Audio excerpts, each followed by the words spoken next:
Inspirasi dan motivasi bisa datang dari berbagai sumber. Bisa dari buku, pengalaman, atau lewat obrolan dengan orang yang kita temui sejalan dengan waktu. Inilah Kudos, podcast yang mengangkat kisah unik diaspora Indonesia bersama Irfan Ihsan dan Dania Iman langsung dari Washington, D.C. Perjuangan yang panjang ya. Jadi dari kecil itu memang aku bisa bilang berbeda mungkin dari teman-teman ataupun saudara-saudaraku di rumah. Karena dari dulu tuh aku pengen sekolah.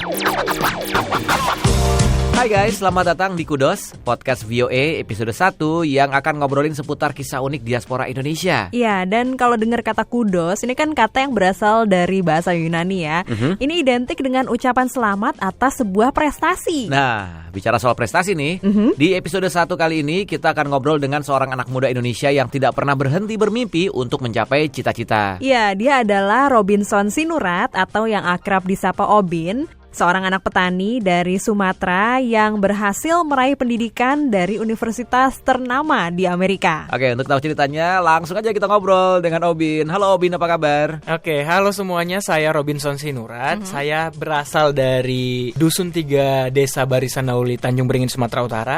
Saya baru saja lulus dari Columbia University di New York, Amerika Serikat. Oke. Nah, lulus di Amerika Serikat ya, dari New York dan mendapatkan beasiswa kan? Betul, Yes. dari universitas ternama di Amerika. Nah, ini kan sebuah pencapaian yang bisa dikatakan luar biasa dong, Van. Iya. Tapi mimpinya itu sudah tertanam sejak kecil. Jadi memang sejak kecil itu Obin punya mimpi besar.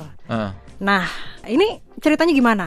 Oh, perjuangan yang panjang ya. Jadi dari kecil itu memang aku bisa bilang berbeda mungkin dari teman-teman ataupun saudara-saudaraku di rumah. Karena dari dulu tuh aku pengen sekolah. Aku bilang ke orang tuaku, "Mah, aku mau sekolah gitu." Dan aku juga memilih sekolah untuk bisa di tempat yang bagus gitu. Jadi sudah memiliki mimpi besar sejak kecil, kemudian mendaftar berbagai macam beasiswa.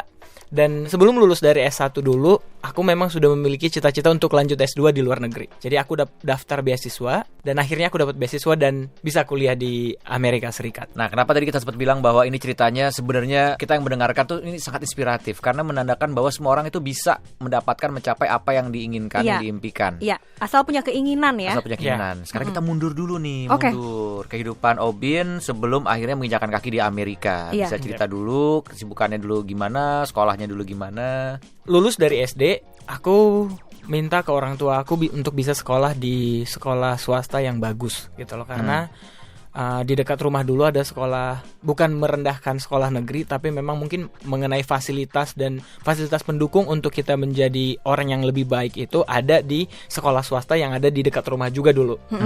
Orang tua bilang, "Oke, pokoknya kamu harus juara ya nak, kamu harus dapatkan nilai yang tinggi supaya bisa bersaing dengan anak-anak lain yang sekolah di sekolah bagus." Iya. Oke, aku bilang ke orang tuaku, "Oke, aku semangat." Dan aku lulus, aku dapat juara dari SD juga dan dapat nilai bagus. Tiba waktu sebelum masuk SMP, orang tuaku bilang, "Wah nak, kita kekurangan dana nih. Coba kamu coba dulu deh ke negeri karena kan nilai kamu bagus." Oke, aku coba ke negeri, lolos ke negeri. Gitu loh. Akhirnya ke sekolah negeri lagi. Waktu sebelum lulus SMP bilang gitu lagi, "Ma, aku mau sekolah di sini dong karena ini bagus, aku udah cari tahu tentang sekolahnya dan lulusannya juga bagus-bagus kesana kesini." Iya. Ya seperti biasa lagi, orang tua bilang, "Ya, oke, nanti boleh lah, tapi kamu harus juara lagi ya, harus dapat nilai bagus." Iya. Ya gitu lagi, Iya. SMA. Terus sebelum masuk SMA dibilang lagi, "Kita kekurangan lagi nih. Gimana kalau kamu coba lagi dulu ke negeri?" Karena kalau di Indonesia itu sekolah negeri bisa dibilang sangat terjangkau ya, masalah uang sekolah. Begitu juga kuliah. Sebelum lulus SMA, orang tua bilang, waktu kelas 3 SMA, orang tua aku bilang, "Nak, kalau kamu nggak masuk negeri, kamu nggak usah kuliah dulu ya, karena kita ya terkendala masalah keuangan lagi. Jadi kamu harus masuk negeri." Oke, pada waktu itu berat ya, maksudnya aku pengen banget ke sekolah ini, pengen banget ke kampus ini, tapi mungkin karena aku juga nggak seperti orang-orang lain yang sangat-sangat pintar mungkin ya. Jadi, tapi persiapan aku itu tetap ada untuk masuk perguruan tinggi negeri. Hingga aku pilihan pertama itu di sekolah yang bagus, di kampus terbaik dan yang banyak peminatnya. Tapi di pilihan kedua itu aku sengaja memilih jurusan yang nggak diminati asalkan masuk negeri. Oke. Karena aku mau kuliah, karena aku percaya kalau kuliah itu nggak hanya sekedar mengenai jurusan dan mata pelajarannya aja, tapi mengenai mindset kita. Gitu. Pola pikir kita pasti akan berbeda dengan, kalau menurut aku pribadi, dengan orang-orang yang mungkin enggak kuliah gitu loh. Iya. Kan? Jadi makanya aku termotivasi untuk kuliah. Enggak apa-apa jurusannya apapun, yang pasti aku masuk perguruan tinggi negeri seperti saran dari orang tua aku gitu. Oke, jadi waktu itu daftar apa? Jurusan apa? Jurusan Fisika Fakultas MIPA Universitas Sriwijaya di Palembang. Oke, ini kan sudah masuk Universitas akhirnya Negeri, kuliah. masuk kuliah tapi di jurusan yang tidak diinginkan. Aku mau. Sebenarnya, tapi untuk mengejar biar bisa kuliah dulu ya. Kuliah dulu aja, masuk negeri aja dulu gitu. Setelah masuk negeri, lalu bagaimana mengenai biaya dan segalanya? Nah, itu dia. Aku hampir juga nggak jadi kuliah nih. Kenapa nih ceritanya? Ya, masuk perguruan tinggi negeri, lulus pengumuman, aku kabarin kepada orang tua, "Mah, aku lulus di jurusan fisika di Sriwijaya Palembang." Orang tuaku yang, "Oh wow, selamat ya nak," gitu. Tapi setelah itu mereka hening sejenak dan bilang, "Kamu bisa nggak kuliahnya tahun depan aja?" Gitu. Loh, kenapa mah? Karena kita juga krisis keuangan lagi, jadi untuk uang pendaftaran, bahkan untuk tiket ke Palembang aja kita kurang gitu. Jadi aku bilang, "Ma, aku mau kuliah," gitu, karena aku udah berjuang untuk masuk negeri. Ya, aku berdoa, terus aku cerita ke kakak, cerita ke teman-teman, dan aku bilang juga ke orang tua aku, "Ma, pokoknya aku harus kuliah," gitu loh. Apakah kita minjem atau gimana? Ini adalah mimpi aku gitu loh. Aku harus kuliah supaya aku juga bisa menjadi orang yang berguna nantinya, nggak hanya untuk keluarga tapi juga untuk orang banyak. Sewaktu aku cerita sama teman dekat aku di SMA, akhirnya dia nawarin, "Ya udah, pinjam uang aku aja." Kebetulan bapak aku lagi di Medan dan teman dekat aku ini di Medan. Jadi teman aku ini minjamin uang 3 juta. 3 juta rupiah itu untuk uang pendaftaran, uang pendaftaran dan juga termasuk ya tiket bus lah gitu. Oke. Akhirnya orang tua aku pinjam dari teman dekat aku ini 3 juta, aku masih ingat banget karena dia bilang, "Aku aja nggak lulus PTN nih Bin, kamu harusnya bersyukur dan aku mau kok pinjamin kamu uang," karena dia juga teman dekat aku. Akhirnya dipinjamin duit ke orang tua dan aku berangkat naik bus ke Palembang. Oke. Nah, itulah mulai awal-mulanya. Iya, dan memulai awal baru di kampus Sriwijaya. Iya. Sesampainya di kampus Sriwijaya, aku masih ingat kalau nggak salah uang daftar ulang itu sekitar 2.400.000 apa 2.700.000. Hanya sisa beberapa ratus ribu doang kan. Iya. Aku bawa koper aku itu ke kampus. Mungkin orang ngelihat, ngapain ini anak masuk kampus bawa koper. Tapi karena aku memang belum ada tempat tinggal, aku nggak tahu mau tinggal di mana. Tapi sepengetahuan aku, ada teman aku dari Medan juga, teman dekat dari SMA yang lulus sama di Sriwijaya tapi jurusan yang berbeda. Oke. Aku langsung teks dia, di mana? Yuk kita cari kosan bareng. Oke. Karena dia punya saudara di Palembang katanya. Sedangkan kampus Universitas Sriwijaya ini, kampus utamanya itu ada di Indralaya yang sekitar 1 jam apa 2 jam dari kota Palembang. Okay. Jauh gitu, jadi. Jauh. Jadi kata dia, "Oke, aku lagi jalan nih sama keluarga aku dari Palembang. Tunggu aja ya di kampus." Jadi aku nungguin di kampus. Dia nyampe, kita nyari kosan bareng-bareng. Pada waktu itu hampir seharian dari pagi sampai sore kita nyari kosan yang termurah. Karena dia juga bukan dari keluarga yang berada, jadi dia mencari yang terjangkau. Akhirnya dapatlah kosan yang agak jauh gitu loh. Maksudnya agak jauh dari kampus tapi masih terjangkau, masih bisa jalan kaki. Itu kita ke rumahnya kepala desa gitu loh. Jadi ditawarin untuk tinggal di situ. "Nak, kalau kamu mau tinggal di sini aja. Nanti paling bantu-bantu kita lah," karena mereka punya toko kecil-kecil gitu jual-jualan. Dan aku bilang, "Oh, oke Pak, siap." Gitu. Tapi setelah kita dari rumah kepala desa itu ketemu sama orang penjaga kosan yang di dekat rumahnya kepala desa ini juga. Dia datang dan bilang, "Oh, coba lihat dulu kosan di sana, kalau tertarik." Kita jalan ke sana dan akhirnya deal. Tapi waktu sepanjang perjalanan itu, aku cerita ke bapak kosan ini, kalau aku itu datang ke Palembang itu bukan untuk bantu-bantu atau apa, tapi aku mau kuliah Pak, aku mau sekolah. Tapi memang terbengkalai dengan masalah keuangan. Terbatas, ya. Akhirnya dia tawarin. Dia bilang, "Ya saya paham, kamu datang ke sini kan mau sekolah. Kalau kamu mau, tinggal sama saya aja, sekamar berdua. Nanti kamu bantulah uang listrik." Uang kosannya juga bisa aja lah separuh atau seperempat, semana kamu mampu aja. Iya. Akhirnya aku bilang aku nggak pikir panjang. Maksudnya kan banyak orang yang banyak, aduh nanti gimana. Aku nggak nanti gimana. Ya Pak, saya pindah. Pokoknya langsung aja gitu ya, ada tempat tinggal ya, gitu langsung aku masukin koper aku ke kamarnya dia. Kamar itu sempit juga, nggak terlalu luas. Namanya juga kamar penjaga kosan. Tapi kita sekamar berdua. Oke. Terlihat di situ keinginannya untuk membantu ya. Iya. Ya, aku langsung siap Pak, saya siap. Oke, nah itu tempat tinggal sudah ada ya Van ya. Nah setelahnya bagaimana? Kan pasti ada biaya hidup, biaya beli buku gitu ya, buku praktikum atau apa, karena kan jurusannya fisika tadi kan. Belum makannya. Iya, makan gitu. Ya nih masuklah ke cerita sedihnya nih. Oke, gimana coba? Gimana nih? Ya, jadi seperti yang aku bilang tadi, sisa uang dari uang pendaftaran tadi itu nggak banyak, hanya sekitar berapa ratus ribu. Dan aku harus juga membeli buku praktikum, harus makan kan. Dengan uang yang sisa sedikit itu, aku punya strategi pada waktu itu. Aku beli biskuit yang bisa mengenyangkan. Yang aku beli beberapa bungkus dan masuk ke dalam toples. Dan pada waktu itu untuk mensiasati supaya bisa beli buku praktikum di kampus, aku cuma bisa makan sekali sehari. Makannya itu makan nasi? Ya, nasi. Jadi di kantin kita itu dulu nasi boleh segunung, sepiring banyak banget. Yang dihitung itu hanya lauknya. Ya. Jadi aku tuh juga jarang makan ikan atau makan sayur. Aku mensiasatinya sore, makannya sore. Jam berapa tuh? Jam 2, jam 3 supaya tahan sampai malam dan pagi lagi gitu. Aku makan nasinya banyak banget. Paling nanti lauknya telur gitu. Yang dihitung kan telur. Jadi aku bisa nyimpen tenaga banyak. Jadi teman-teman aku yang makan bareng aku nanya, "Ih, gila banyak kali nasi kau." Katanya, "Oh iya, aku lapar." Aku bilang. Aku nggak cerita ke mereka, aku ini nggak punya uang, aku ini miskin, nggak. Aku, oh iya aku lapar banget ini. Jadi aku makan banyak. Ya, ke rumah jalan.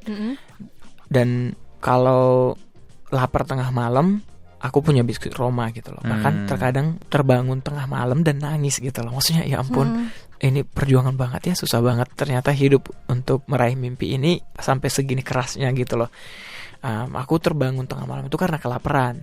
Terus kayak air mata itu datang aja tiba-tiba gitu loh. Terus aku ambil biskuit Roma itu dan aku makan. Dan kayak aku bilang aku mau berjuang gitu loh. Aku harus lulus dari sini karena aku sudah bilang ke orang tua aku mau kuliah dan aku mau mulainya dan aku harus menyelesaikannya juga gitu. Orang tua kamu tahu nggak kamu sesusah berjuang seberat itu gitu? Enggak, untuk semester 1 aku nggak kasih tau mereka gitu. Jadi teman aku tadi yang satu SMA tadi itu yang ngekos di situ juga, dia sangat membantu banget. Dia beli mie instan 1 kardus. Dan untuk sarapan pagi itu dia sering nawarin, yuk kita sarapan bareng lah gitu. Jadi terkadang di sekolah itu nafas bau mie instan gitu. Oke, nanti kita udah dengerin cerita mengenai bagaimana perjuangan bisa sampai akhirnya kuliah. S1 ya. S1.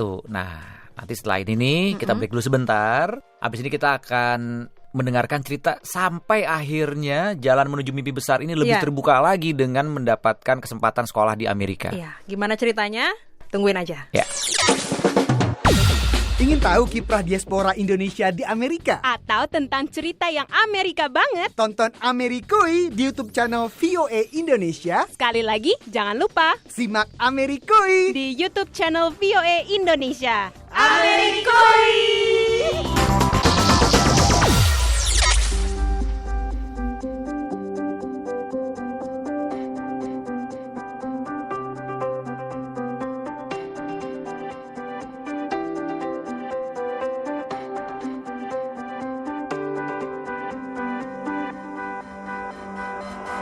Kembali di Kudos, podcast VOA yang membahas seputar kisah unik diaspora. Tadi Obin sempat bercerita mengenai biaya hidup untuk di kuliah, di mana dia cuma makan 1 kali sehari ya, Van? 1 kali sehari dan diganjel sama biskuit tengah malam kalau misalnya lapar.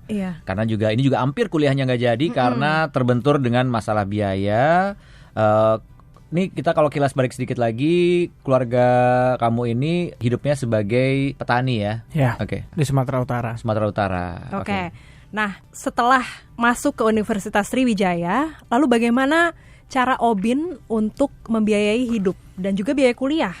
Oh ya, jadi pada waktu itu aku melamar menjadi salah satu pengajar di salah satu bimbingan belajar di Palembang untuk mengajar SD, SMP, dan SMA. Dan pada waktu itu juga aku mendaftar beasiswa dan aku mendapatkan beasiswa. Jadi aku itu beasiswa dari semester 1 sampai lulus, sampai 4 tahun. Ngajar apa di bimbel itu? Oh ya, karena jurusan aku fisika, aku ngajar fisika untuk SMP, SMA, dan ngajar IPA untuk anak SD-nya. Tapi kebayang gak sih Van mengambil jurusan yang memang tadinya tidak diinginkan, terus udah gitu ngajar fisika, itu kebayang gak sih mumetnya kayak apa? Nah, itu dia. Tapi memang di sini terbukti bahwa yang namanya ilmu pengetahuan itu juga bisa membantu kita dalam kehidupan sehari-hari pun juga bisa langsung diterapkan ya. Iya, benar banget. Iya, dan akhirnya sudah lulus S1, lalu Obin itu punya mimpi lagi. Kayaknya mimpinya nggak pernah berhenti ya, tapi bagus. Bagus, mimpi itu emang jangan stop kalau mimpi sih. Betul. Nah, mimpinya apa setelah lulus dari S1 itu? Ya, pertama-tama mimpi aku itu aku harus menyelesaikan S1 aku dulu walaupun aku nggak suka dengan jurusan itu. Ya, terus mimpi aku yang kedua itu aku harus langsung bekerja di bidang sosial yang nanti bisa membawa aku untuk bisa lanjut S2 di luar negeri jurusan sosial. Oke. Lalu apa yang kamu lakukan? Jadi semester 5 di Palembang itu di Sriwijaya aku ikut organisasi dalam dan luar kampus. Di luar kampus itu aku ikut kegiatan dan organisasi sosial. Dari situ aku melangkah untuk ini passion aku nih. Aku mau terjun di dunia sosial. Setelah lulus S1 aku langsung kerja di non-profit di Jakarta. Hampir 3 tahun kerja di Jakarta yang berhubungan dengan sosial. Dan aku memutuskan aku harus ambil S2 di luar negeri. Aku harus ke Amerika untuk lanjut lagi S2. Tapi sebelum itu aku dapat beasiswa nih dari pemerintah Amerika, namanya yang Southeast Asian Leader Initiative atau Wisely Program. Itu leadership program. Dulu itu aku ke University of Nebraska Omaha selama 5 minggu, belajar di sana tentang kepemimpinan, tentang non-profit, tentang volunteerism, kayak gitu. Jadi ini memang keinginan kamu ya, bidang ini, kepemimpinan, lalu leadership dan lain-lain itu. Oke. Dan setelah itu langsung mendaftar beasiswa untuk kuliah lagi atau gimana? Ya, 2015 aku ke Amerika untuk pertama kalinya kan dari beasiswa pemerintah Amerika tadi. Nah, pada waktu itu bilang, ini saatnya aku lanjut S2. Karena aku sudah praktis bahasa Inggris aku gitu kan di selama 5 minggu di US. Nah, 2016 aku langsung daftar beasiswa LPDP dan daftar juga langsung ke kampus di Amerika. Jadi di situ mulai terbuka satu persatu ya, dari mulai tadi udah kuliah S1, mimpi belum selesai, terus kamu bisa ngambil kesempatan 5 minggu. Nah, ini gimana bisa dapetin informasi? Karena ini kita pengen tahu nih.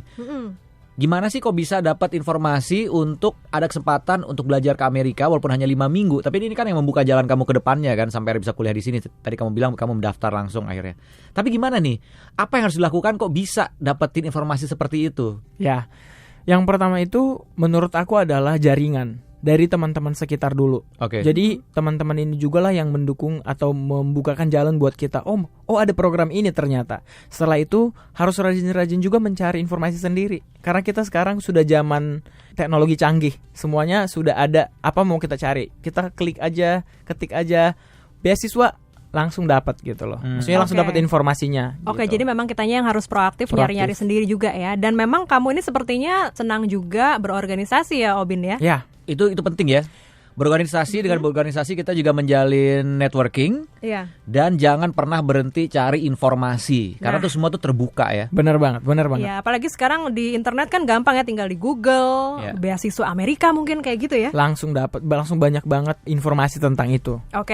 Dan setelah itu kamu mendaftar beasiswa untuk ke Amerika. Ya, aku mendaftarkan beasiswa LPDP untuk melanjutkan S2 ke Amerika. Mungkin bisa diceritain waktu itu prosesnya seperti apa dan tantangannya. Itu gimana? Ini nih. Jadi syarat untuk beasiswa luar negeri LPDP itu adalah harus memiliki nilai TOEFL atau IELTS minimal gitu kan. Pada waktu itu 6,5. Masih 6,5 untuk IELTS dan 89 kalau nggak salah untuk TOEFL IBT.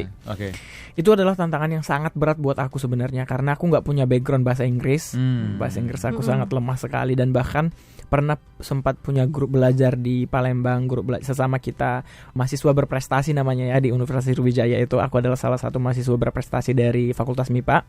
Kita itu pernah belajar bersama dan skor yang paling rendah itu selalu aku. Oh ya? Ya, dan mereka selalu bilang bahasa Palembang ya. Kau nih ya, kayak gitu. Jadi oke. Tapi itu nggak menjadikan aku jadi down, bukan. Tapi itu menjadi suatu motivasi untuk aku bisa bangkit. Oke, aku pasti bisa lebih dari sini gitu. Jadi aku berjuang pulang kerja, di rumah aku belajar sendiri dari ya seperti teknologi canggih tadi, nonton apa segala macam.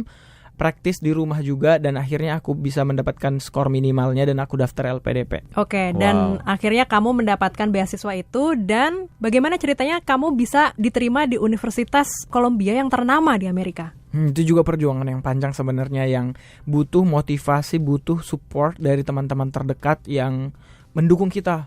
Cobalah. We never know if we never try gitu kan. Aku coba lihat semua persyaratan-persyaratannya, dan pada waktu itu ada juga mungkin suatu rezeki kali ya buat aku, karena aku dapat rekomendasi langsung dari orang yang memiliki peranan penting di salah satu organisasi. Dan pada waktu itu juga bertemu dengan salah satu dosen bahasa Inggris gitu di salah satu kampus di Indonesia juga, dan dia bersedia untuk mengoreksi esai aku. Kita baru ketemu loh di acara penjurian untuk anak-anak SMA dari Kedutaan Amerika gitu pada waktu itu. Jadi aku salah satu jurinya, dan ibu itu juga jurinya. Terus aku cerita nih, aku kalau mau daftar ke Columbia University. Dan dia, if you don't mind, I can check it for you. Jadi dia bilang, wah, padahal baru ketemu gitu loh. Ada jalannya. Apa yang bikin dia bisa sampai menawarkan seperti itu? Apakah kamu ngomong dengan sungguh-sungguh, terus sempat ada minta atau gimana? Ya mungkin keseriusan ya, kayak the power of sharing. Jadi waktu kita sebelum mulai ngejudge dan setelah acara itu, kita sharing-sharing nih. Oh ibu, wah keren banget, ibu kerja di mana? Jadi mulai dari kita sendiri juga, inisiatif dari kita gitu loh. Untuk memulai perbincangan itu. Dan ketika aku tahu kalau dia adalah dosen bahasa Inggris, which is, wah, aku langsung cerita lagi, ini bu, aku mau daftar ini nih. Ya memang agak susah karena aku gak punya background bahasa Inggris. Aku cerita apa adanya. Jadi makanya aku bilang, jujur itu sangat penting. Oke. Oke, ini menarik banget nih. Jadi untuk menjalin networking itu, nomor satu itu kita harus membuka diri kita dan jujur. Ya, berani, jujur dan mau, dan memperlihatkan kesungguhan kita. Oke, jadi apa? Jujur, berani, dan mau. Be brave, be honest, and be willing. Wah, itu dia, Van. Itu kuncinya tuh dicari-cari dari tadi. Nah, abis itu kamu daftar, terus kamu keterima. Ya, aku keterima, dan perjuangan untuk di interview LPDP itu juga sangat panjang. Karena aku dari jurusan fisika ke social work di S2-nya. Nah, itu dipertanyakan gak tuh pas wawancara? Panjang sekali, bahkan mungkin akulah yang paling lama di interview. Karena berapa lama? Lebih dari sejam aku tuh di interview. Wow. Ngomongin apa aja coba tuh? Bahkan aku yang minta lebih. Karena aku udah, Tunggu, saya pasti punya banyak cerita. Iya, karena banyak banget yang aku udah harus keluarin. Aku udah persiapin, kalau prinsip aku itu, kita udah persiapin nih, apa salahnya dikeluarin aja gitu loh. Iya. Jadi persiapan kita itu gak sia-sia namanya kan. Betul. Jadi ya, si profesor yang ini udah kelar, boleh sedikit lagi nggak Pak saya tambah gitu. Bahkan ya, dan psikolognya bilang oke, nggak apa-apa nak, silahkan. Dan itu pertama kali LPDP menggunakan full English untuk interview LPDP yang keluar negeri. Pertama kali itu Januari 2016. Jadi kamu interview dalam bahasa Inggris? Full bahasa Inggris, yang dimana bahasa Inggris aku juga masih acak-adul, yang aku nggak, udahlah asal ngomong aja blast semuanya gitu. Jadi berani aja, walaupun grammarnya saat itu mungkin salah, tapi paling nggak misinya sampai orang bisa mengerti. Bisa mengerti, karena percakapan itu adalah saling mengerti antara kedua belah pihak ya kan. Nah, be brave, berani aja dulu. Wah, ini keren banget nih. Iya. Oke. Sampai akhirnya kamu mendapatkan beasiswa ini. Berapa lama nunggunya waktu itu? Maret pengumumannya. Oke. Nah, bisa ceritain nggak gimana? 2 bulan ya. Gimana pada saat kamu akhirnya mendapatkan beasiswa ke Amerika? Kita pengen tahu, coba. Aku setiap daftar beasiswa apapun, aku selalu minta doa orang tua ya, karena aku percaya restu dari orang tua itu sangat penting. Jadi mereka selalu tanya, gimana beasiswanya? Oh belum mah, Maret gitu kan. Jadi Maret itu biasanya LPDP pada waktu itu based on maksudnya dari yang udah. Biasanya itu sebelum jam 6 sore udah keluar tuh ya. Maret sebelum jam 6 sore. Sebelumnya biasanya. Terus aku Maret itu udah nunggu, aduh kayaknya nggak lolos ini, Tapi aku percaya kayaknya aku lolos deh, karena waktu di interview aku jujur, jelas, aku jelasin semua ya kan. Sampai aku tolong Pak sedikit lagi gitu loh. Saya masih punya banyak cerita. Saya masih banyak cerita. Sampai psikolognya ketawa. Oke, lanjut gitu. Habiskan semua cepat-cepat aja gitu. sekitar jam 9 malam kalau nggak salah. Itu agak lama, agak telat pengumuman. Sampai aku chat alumni, maksudnya alumni awardee yang udah dapat, aku belum kenal. Cuma dapat kontaknya dari orang-orang lah gitu ya. Mbak, ini biasanya pengumuman jam berapa ya? Harusnya udah dong sekarang Obin gitu loh. Oh gitu, tapi aku belum dapat ya Mbak. Sabar ya gitu. Jadi aku udah kayak budak. Jam 9 malam ketika itu aku jadi volunteer di sebuah acara gitu. Langsung refresh nih email terus ya, mana ini gitu. Akhirnya dapat, waktu aku dapat aku langsung lemes kayak mau gimana nangis. Kata-kata gimana? Thank God gitu loh, kayak aku dapat beasiswa gitu loh. Dan aku langsung telepon mamaku. Mama kamu bilang apa? Ma, aku dapat beasiswa. Wah, akhirnya ya nak gitu. Ya, jadi aku langsung merinding, langsung kayak oke, tercapai nih. Terus teman-teman aku yang volunteer pada waktu itu juga, guys, aku dapat beasiswa, selamat ya, semua jadi kasih selamat pokoknya semuanya gitu. Wah, oke. Nah, ini setelah dapat beasiswa ini, apakah langsung diterima juga di Universitas Columbia atau kamu harus mencari universitasnya kemudian? Oh, harus cari universitasnya. Jadi aku udah sembari aku mempersiapkan LPDP kemarin juga, sembari juga aku mempersiapkan berkas-berkas untuk si Columbia. Oke. Jadi aku lolos berkas untuk Columbia juga. Ada interviewnya. Waktu aku masuk Columbia itu ada interview, Skype interview. Waktu itu aku aduh gimana ini bahasa Inggris. Kembali lagi ke bahasa Inggris tadi. Tapi kayak yang aku bilang tadi, udah karena sikat aja. Sudah terjun, aku harus mempertanggungjawabkan gitu. Udah Skype interview dan aku pikir semuanya itu pasti ada jalannya gitu. Jadi setelah interview ya udah aku fine aja, tinggal dibawa dalam doa karena kita nggak, ya apapun yang kita mau, ya kalau kata yang Maha Kuasa iya pasti iya. Aku percaya itu gitu. Oke. Yang penting udah usaha. Udah penting udah dapat nih beasiswanya. Tinggal dari kampusnya ya. Ya, just in case juga kemarin aku nggak lolos nih contohnya ya. Ini just in case aku nggak lolos di US. Aku juga udah lolos di beberapa kampus di Eropa, di Inggris gitu loh. Oh, jadi ada berapa universitas kemarin yang didaftar? 5 mungkin ya di luar, tapi semuanya aku udah dapat gitu loh. Jadi maksudnya yang terberat itu adalah US. Karena di US ini aku ada interviewnya lah, ada itunya lah. Sedangkan di tempat lain aku langsung dapat aja. Bukan merendahkan, tapi memang begitulah. Iya. Terus gitu. Mama sama bapak ya kamu manggilnya? Iya, Mama sama bapak. Mama sama bapak seneng dong kamu ke Amerika lagi kan? Apa yang dilakukan pada saat mendengarkan tadi kan? Wah, selamat ya. Kemudian apa yang dilakukan? Kita pengen tahu ceritanya. Kalau lulus LPDP, wah selamat. Tapi waktu lulus, aku bilang aku masuk Columbia University. Yang namanya juga orang tua aku orang kampung ya nggak tahu kan. Ma, aku lulus Columbia University di Amerika. Loh, kok ke Amerika lagi? Kan kemarin udah ke Amerika. Katanya kau kemarin mau ke Inggris, katanya kau mau ke Eropa, kok ke Amerika lagi? Gitu. Iya. Ma, karena kampus ini lebih bagus, peringkatnya ini segala macam, namanya orang tua. Oh ya udahlah ya nak ya, yang manapun itu ya kau lah yang tahu, kau tahu yang terbaik buatmu. Gitu. Jadi dengan logat Batak ya maksudnya. Apalagi mamaku itu bukannya bilang, wah selamat ya nak masuk Columbia University, bukan. Jadi, kok ke Amerika lagi gitu. Padahal ini Columbia ini banyak sekali yang pengen masuk ke sana ya. Columbia ya. Wah, ini bangga banget nih Mama sama Bapak. Selamat juga untuk Mama sama Bapak ya. Ya, yang lagi dengerin sekarang podcastnya ini Obin keren banget nih. Wah, hebat. Sampai akhirnya mimpinya kemudian tercapai lagi. Iya. Dan tadi kamu ngambil jurusan apa, Bin? Aku ngambil social work. Dan ingin tahu juga bagaimana tantangannya ketika kamu sudah sampai di Amerika dan kuliah S2 di Amerika. Ini tantangannya berat banget awalnya karena aku nggak memiliki bahasa Inggris yang bagus seperti teman-teman lain mungkin ya, atau mungkin seperti native. Jadi di semester 1 itu aku sempat nangis. Aku berpikir kayaknya aku ini salah kampus ini gitu loh. Karena tugasnya nggak selesai sampai pagi, dari pagi ke pagi gitu. Aku hanya tidur 2 jam 3 jam setiap harinya, dan berat badan aku menurun juga karena memang benar-benar sistem pendidikan yang aku alami selama S1 dulu di Palembang sangat jauh berbeda dengan yang kemarin di Columbia University, karena selain jurusannya juga kampusnya gitu loh. Dimana waktu fisika dulu aku cuma belajar rumus, angka, dan gak banyak ngomong di kelas. Sedangkan di sosial ini aku harus ngomong setiap hari, harus ngasih pendapat karena juga ada nilai participation class di kelas kan. Aku harus ngomong, harus ngasih pendapat, dan banyak tulisan, banyak membaca. Pokoknya semuanya itu stres banget pertamanya. Itu semester 1. Terus gimana strateginya? Nah, di semester 1 itu aku akhirnya menemukan strategi nih. Aku kalau masalah baca itu wajib ya, karena kalau nggak baca dari mana tahu tentang isinya dan segala macam.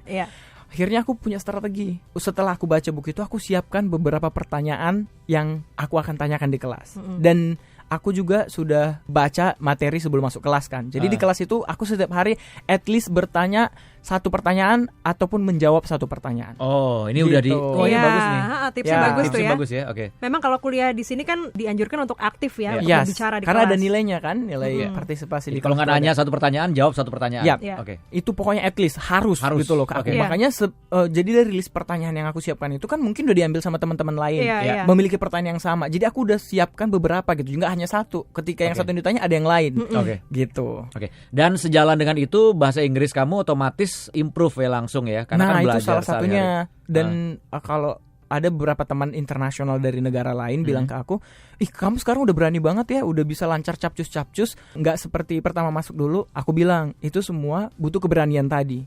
Karena menurut aku bahasa itu adalah masalah praktis, gitu loh. Jadi harus terus dipraktekkan, dipakai terus. Dan aku berani-berani aja, either di kelas ataupun bersama teman-teman. Gitu. Terus sementara kalau mengenai kehidupan di Amerika yang berbeda, mungkin culture-nya dan lain-lain ya, kamu sendiri mengalami shock atau enggak? Terus gimana cara beradaptasinya? Mungkin shock nggak terlalu lagi karena dulu aku sudah pernah ya tahun 2015 itu kan. Tapi memang dulu sudah pernah shock gitu. Iya, tapi memang bener shocknya itu mungkin sistem belajarnya sih yang menurut aku nggak habis-habis gitu loh. Dan orang di perpustakaan sampai pagi gitu. Aku ini apa gitu loh. Nggak pernah ngeliat gitu kali ya kalau di Indonesia gitu ya. Dan program kuliah aku juga lumayan sulit aku bilang, karena kita 3 hari seminggu itu internship dan 2 harinya kuliah. Jadi harus benar-benar bisa bagi waktu kapan ngerjain tugas, kapan bersosialisasi dan mengerjakan semuanya itu. Wow.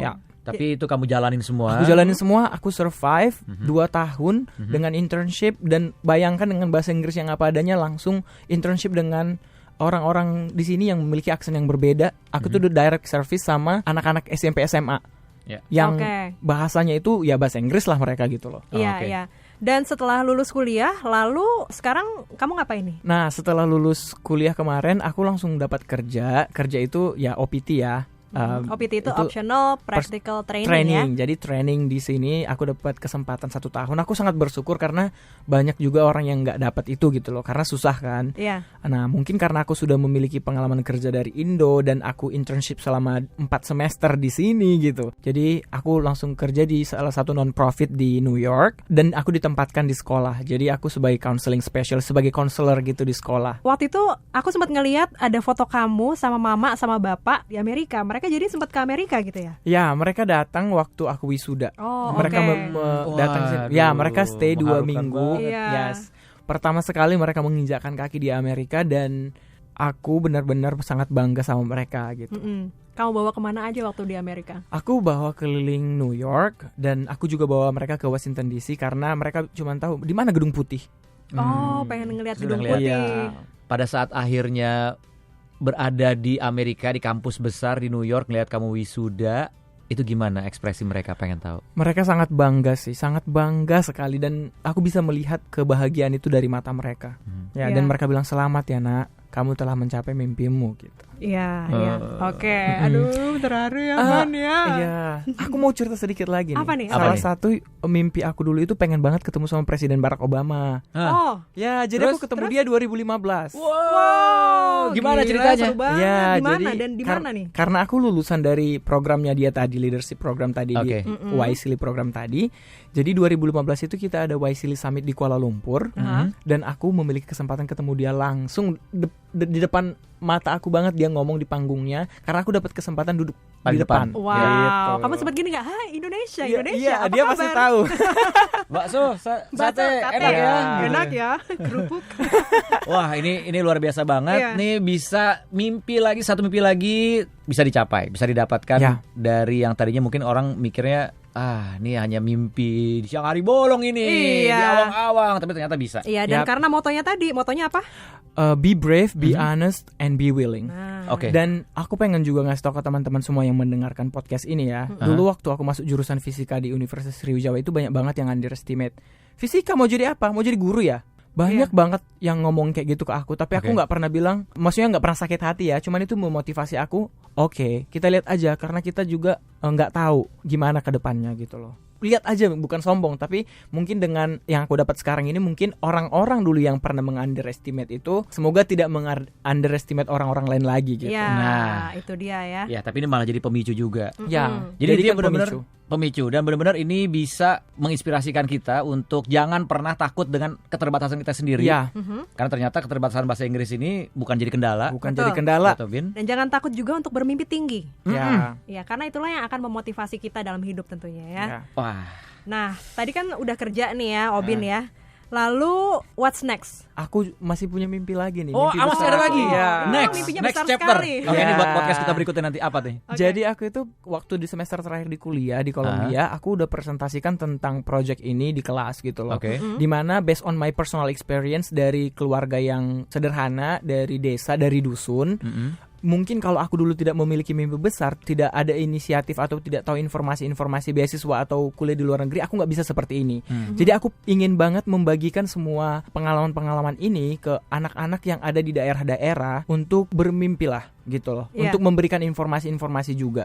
Jadi nanti ada namanya organisasi aku namanya Mimpi Besar. Oke. Jadi ini khusus untuk anak-anak SMA ataupun orang-orang yang masih kuliah di perguruan tinggi di Indonesia yang berasal dari keluarga yang kurang mampu gitu loh. Jadi selain kita kasih leadership soft skill training, Ya. juga kalau memang nanti ada dana, kita pengen bantu beasiswa juga kepada mahasiswa-mahasiswa yang berprestasi, siswa-siswa SMA yang mau kuliah, tapi memang terkendala dengan dana gitu loh. Karena aku merasa sekali loh, karena aku dulu gimana sampai dibantu teman gitu loh. Iya. Semoga dengan adanya Mimpi Besar ini nanti bisa membantu lebih banyak lagi orang-orang Indonesia yang anak-anak muda Indonesia yang memiliki mimpi besar untuk lebih maju dan untuk bisa terutama untuk membantu keluarganya gitu loh, untuk membantu dirinya sendiri dan Iya. keluarganya dan orang banyak gitu. Amin. Wah, nah ini untuk cari tahu mengenai mimpi besar ini bisa kemana nih? Mungkin ada yang ingin tahu atau membantu mungkin ya, terinspirasi. Ya, jadi untuk sekarang ini kita masih punya Instagram account-nya,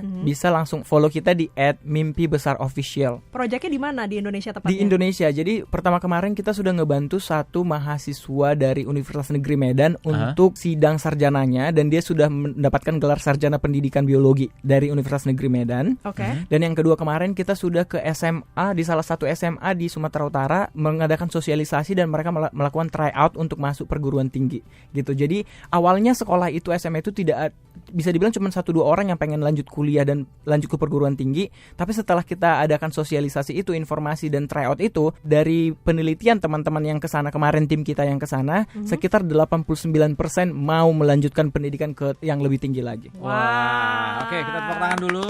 Kudos untuk Obin.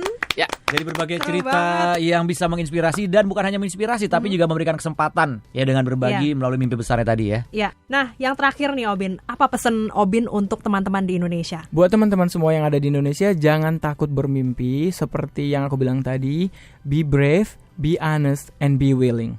Oke. Oke. Itu. Be brave, be honest, and be, Be willing. willing. Dengan situ udah Ya. ajar semua. Gas terus. Sikat. Gas terus. Gaspol. Oke, kalau gitu Obin, thank you banget ceritanya. Thank you. Sama-sama. Sukses terus ya buat mimpi besarnya dan kita tunggu lagi mimpi-mimpi yang lainnya. Ya, semoga bisa menginspirasi teman-teman yang sedang mendengarkan tentunya ya. Thank you.